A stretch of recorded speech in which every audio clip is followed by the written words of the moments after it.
So I love the opportunity to talk about this because of the 34 categorized symptoms of perimenopause, menopause, and postmenopause, I think there are a lot of amazing people talking about the typical ones like brain fog and all the things you mentioned. But women don't understand unless you've heard me. And I'm so glad now that your audience is going to hear that 80% of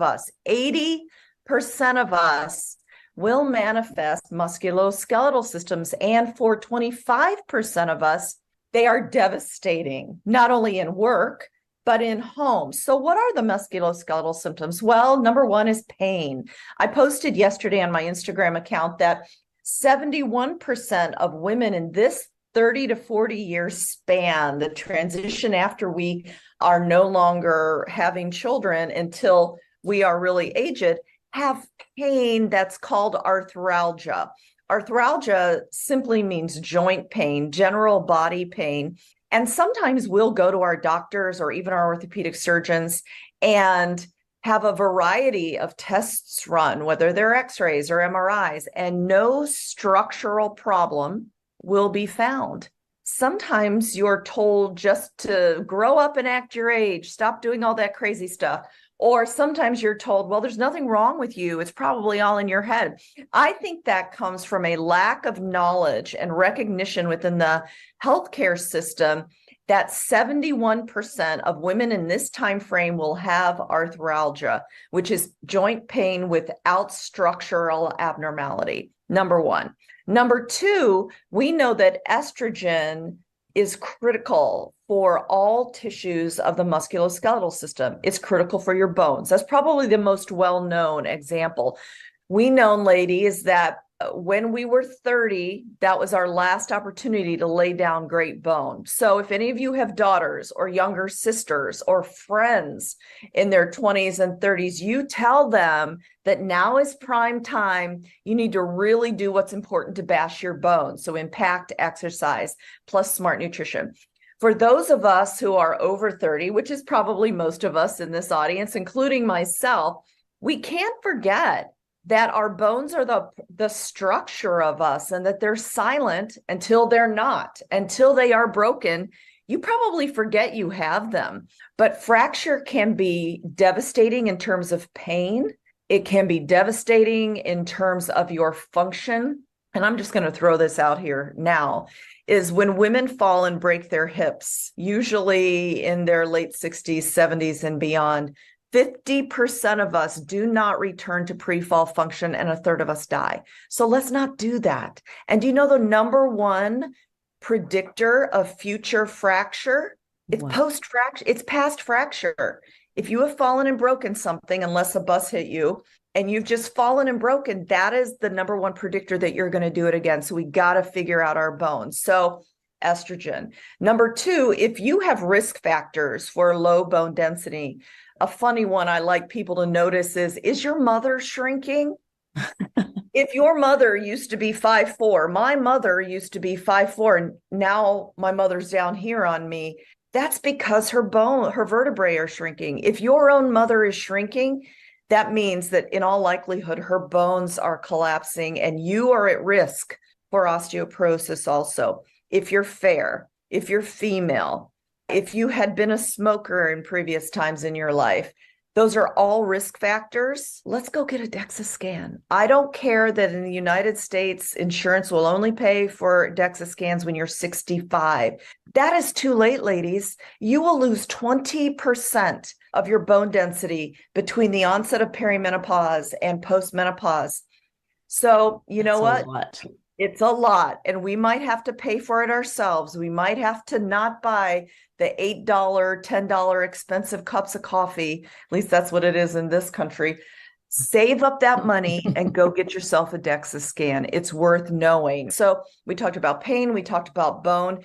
Did you know that estrogen is also critically important for building and maintaining lean muscle mass, which I'm sure we'll get to in more questions, because lean muscle mass, in my opinion, is the one thing. If you can only do one thing that you're going to do is build it. And finally, the forgotten musculoskeletal tissue that is dependent on estrogen is our cartilage.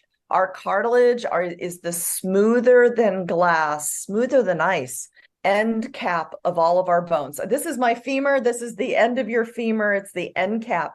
What happens when estrogen walks out the door, slams the door behind her and never comes back?